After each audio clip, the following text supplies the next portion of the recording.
Hello, my name is Linda. I love to papercraft, art journal, and design printables. Today I wanted to share my process of making washi tape with mailing labels or sticker paper.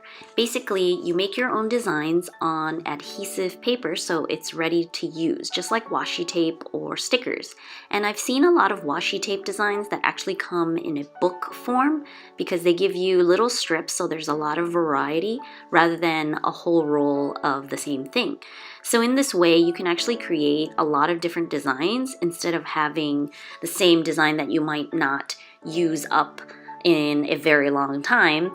I mean, I have a lot of different types of washi tape as well, and after a while it does sort of get old. And this is sort of like fake washi tape since it's not actual washi material, but it is adhesive. So I'm using mailing labels and I've just ripped them up. I have full A4 sheets, but I've ripped them up into different parts so that I can make each sheet a little bit different in terms of the design. And remember that when you're done, you can cut up the paper to your own shapes, or you can cut them really thin to be more like washi tape. You can also rip the edges so that they have that jagged edge of actual washi tape when you rip it.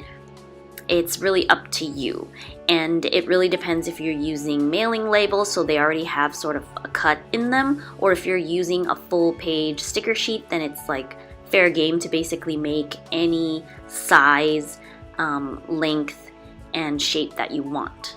So I decided to use distress inks to cover up the white of my mailing label paper. It's a type of ink that you mix with water, so it sort of turns into sort of a watercolor background. I pulled out a musty green color and another deep red color, and really all I'm doing is smushing the ink onto my plastic sheet, spraying water on it, and then smushing my label paper into the color. So I get like a very watercolory, light kind of mixed media feel. Of course, you don't have to use ink. You can actually use watercolor or acrylic paint, whatever materials that you might have at home to decorate. You could also use markers to just cover up the label with a whole background of color. There's really a lot of options depending on whatever materials you want to use. I wanted to use these inks simply because I have a lot of scrapbooking supplies from before and I just want to use them up.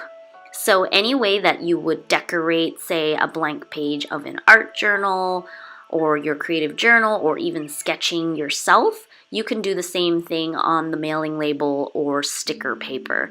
And you can do a variety of different designs. You can do something different on each part of the sheet or each part of the mailing label.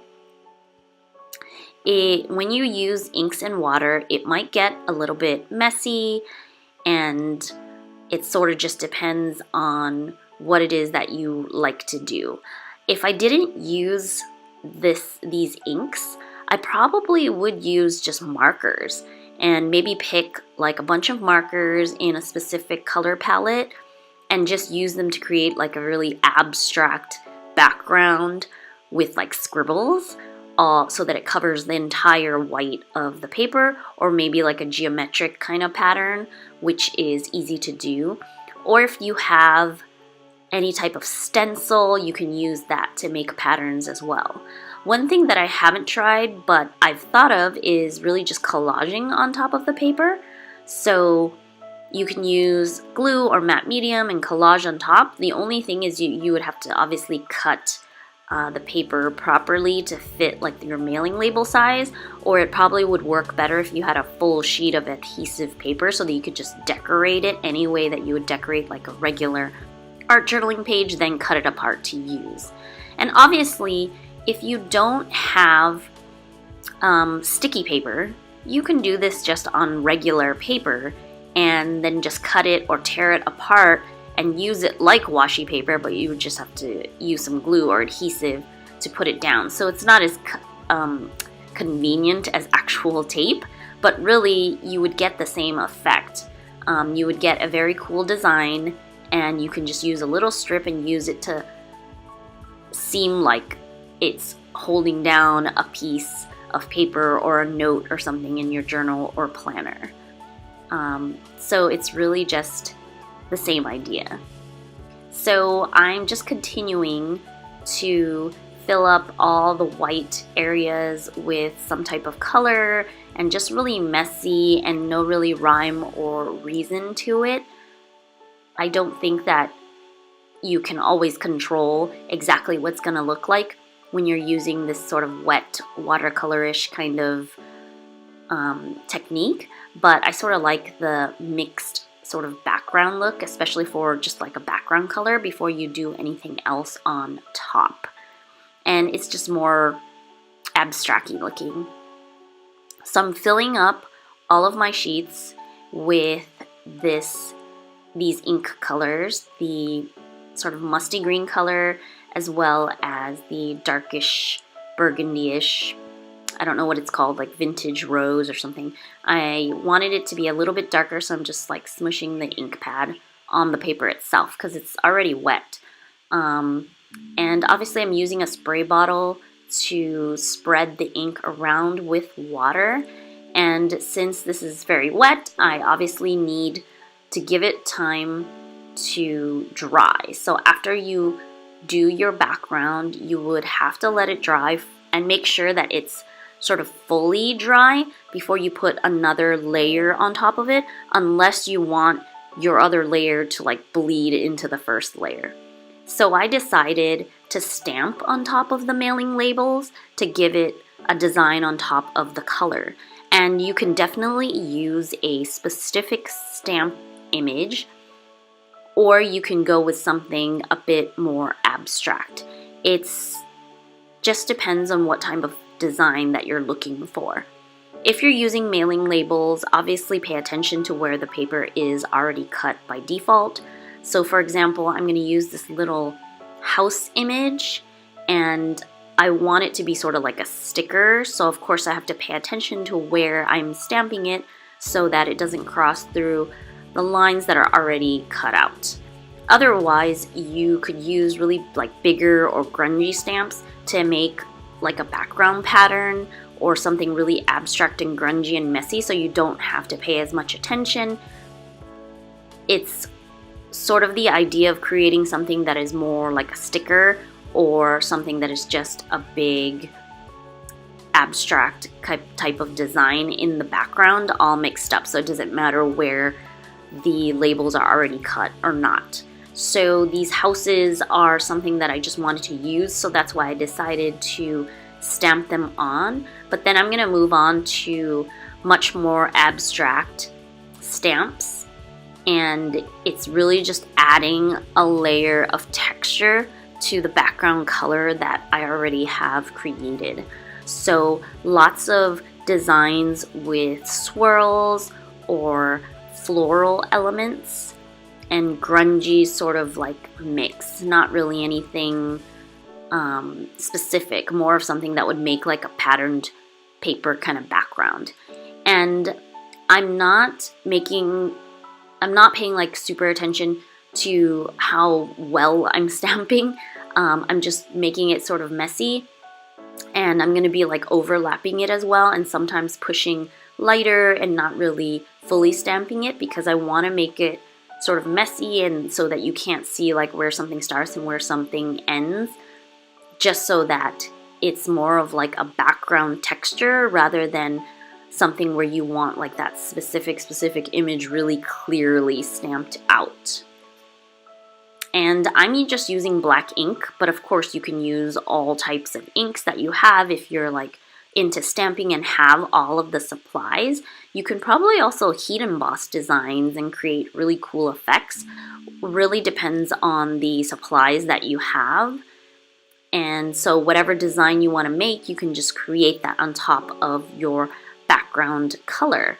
And again, you can do this on regular paper if you don't have sticky paper. It's just that any type of mailing label or sticky paper just makes it easier, because then once it's done and dried and you sort of cut them to size or whatever you prefer, it's like easy to just use them because they're already sticky on your projects, which could be like art journaling or your planner or your scrapbooking projects or paper crafting projects. So the thing that I love about washi is because it's already sticky and ready to use. So that's why mailing paper or sticky paper is really a good option. And it's not really that expensive. You can definitely find it in your like office supply stores without a problem. And since you have a white background to work with, it's sort of like a blank slate and you can put any design that you want. Now I'm going to move on to using this really giant musical, abstract, grungy type of design, and I'm not even mounting it on any kind of stamping thing. I don't even think I have an acrylic block that big, but basically I don't really care if the impressions are perfect or not. And in this case, the paper is not even fully dry yet, so when I stamp this on, it sort of bleeds into the paper since it's still damp, and it's actually a really cool effect. So you can obviously do this on purpose. If you don't want your stamping to be extremely clean, then just do it on the wet or the damp paper and it'll bleed through and look even more grungy, even more textury, which I think is sort of cool on like a washi tape design, so that again you're just making a cool texture background or a cool pattern rather than having really clear images. I'm actually really bad at stamping anyway, so I wouldn't even be able to create really precise stamped images, so that's why I go for this kind of style, I guess, really just grungy, textury, because afterwards when it totally dries up, then I can just snip it off and use little bits of it. So once I have all my papers with the color and with the decorated stamps, and of course you can do more decoration if you had like more supplies or wanted to add something else or maybe another layer of color after you let it dry. Once you're done with your design, then you just leave it to dry completely if it's still wet. And you don't want to use it when it's still damp because it'll probably be difficult to rip if you want that ripped washi look, and harder to cut out as well. I usually wait until everything is basically dried and then I cut it down either to size or to strips or whatever I would probably use it as, so that it's ready to go. And so if you're like me and you're using any kind of wet media and the paper tends to like curl up a lot, which I don't really mind, but if it's something that bothers you or you don't like it or it's hard to store, when everything is dried, you can actually put these sheets in between white sheets of paper and iron it really quickly. You have to make sure that you don't get the iron too hot because you might melt the adhesive and like things will get messy. But you know, just quickly to sort of iron and flatten them up back out. Or you can stick them under really heavy books and leave them there for like a couple days, and that will flatten it out as well. So these are my homemade washi tape designs using inks and stamps on mailing label paper.